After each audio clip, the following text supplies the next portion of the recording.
बीज तैयार करने तक पीएम किसान सम्मान निधि से लेकर लागत का 1.5 गुना एमएसपी करने तक, सिंचाई के सशक्त नेटवर्क से लेकर किसान रेल तक अनेक कदम उठाए हैं।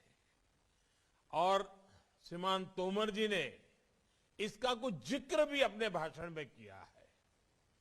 खेती के साथ साथ पशुपालन, मधुमक्खी पालन, मत्स्य पालन और सौर ऊर्जा, बायोफ्यूल जैसे आय के अनेक वैकल्पिक साधनों से किसानों को निरंतर जोड़ा जा रहा है।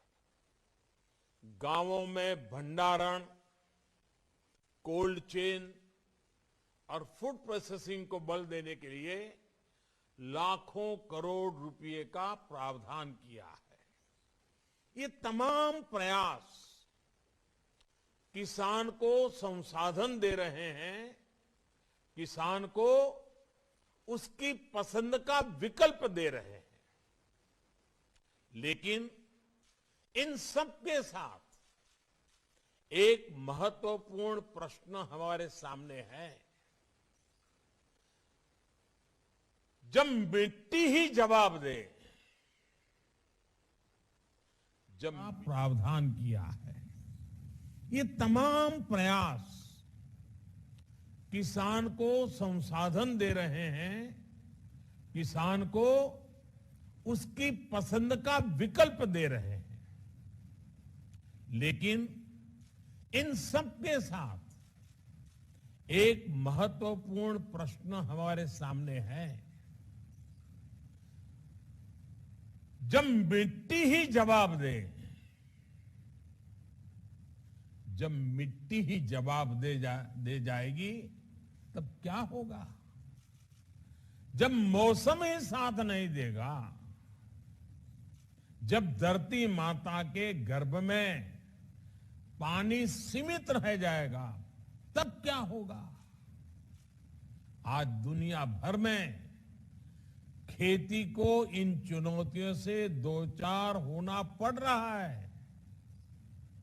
ये सही है कि केमिकल और फर्टिलाइजर ने हरित क्रांति में अहम रोल निभाया है, लेकिन ये भी उतना ही सच है कि हमें इसके विकल्पों पर भी साथ ही साथ काम करते रहना होगा और अधिक ध्यान देना होगा। खेती में उपयोग होने वाले कीटनाशक और केमिकल फर्टिलाइजर हमें बड़ी मात्रा में इंपोर्ट करना पड़ता है। बाहर से, दुनिया के देशों से अरबों खरबों रुपया खर्च करके लाना पड़ता है। इस वजह से खेती की लागत भी बढ़ती है, किसान का खर्च बढ़ता है और गरीब की रसोई भी महंगी होती है। ये समस्या किसानों और सभी देशवासियों की सेहत से जुड़ी हुई भी है। इसलिए सतर्क रहने की आवश्यकता है, जागरूक रहने की आवश्यकता है। साथियों, गुजरात में कहावत है, हर घर में बोली जाती है, पानी आवे तो पहला पाळ बांधो, पानी पहला पाळ बांधो। अपने ત્યાં બધા જ કહેતા હોય છે। इसका तात्पर्य ये कि इलाज से पहले परहेज बेहतर। इससे पहले की खेती से जुड़ी समस्याएं भी विकराल हो जाए, उससे पहले बड़े कदम उठाने का ये सही समय है। हमें अपनी खेती को केमिस्ट्री की लैब से निकालकर नेचर यानी प्रकृति की प्रयोगशाला से जोड़ना ही होगा। जब मैं प्रकृति की प्रयोगशाला की बात करता हूं, तो ये पूरी तरह से विज्ञान आधारित ही है। ये कैसे होता है, इसके बारे में अभी आचार्य देवव्रत जी ने विस्तार से बताया भी है।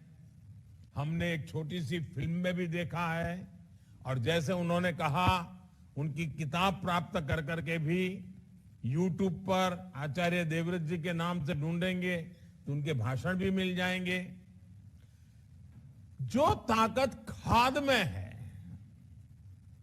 फर्टिलाइजर में है, वो बीज, वो तत्व प्रकृति में भी मौजूद है। हमें बस उन जीवाणुओं की मात्रा धरती में बढ़ानी है, जो उसकी उपजाऊ शक्ति को बढ़ाना है। कई एक्सपर्ट्स कहते हैं कि इसमें देसी गायों की भी अहम भूमिका है। जानकार कहते हैं कि